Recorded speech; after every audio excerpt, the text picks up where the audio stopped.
One name you didn't mention a minute ago, you went through a whole list of them, was Georges St-Pierre. Like, he's previously distanced himself from a fight with you. But, I mean, you're racking up these kind of welterweight title defenses now, and there's a big opportunity, I guess, to prove that you are the best welterweight of all time. But the fight with him, is that something that appeals to you?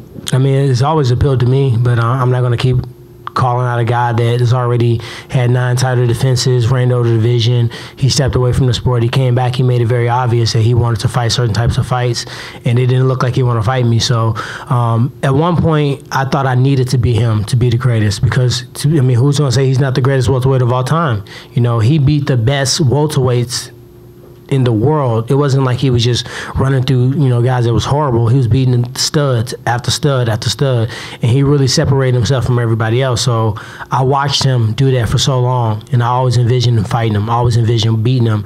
And I told myself that I had to beat him to be the greatest, but I don't. This sport is different. These guys are better. They're more well-rounded. They punch harder. They're faster. And they've been training at a younger age. It's not the wrestler they just learned how to punch.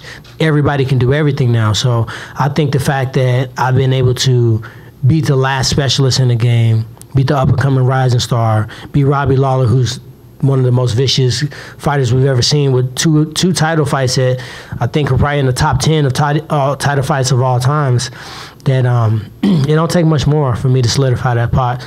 But if he wants to fight me, of course I'm going to fight Georges St-Pierre. I just don't really think he has to. I don't think he has any interest in it, and I'm kind of over it at this point.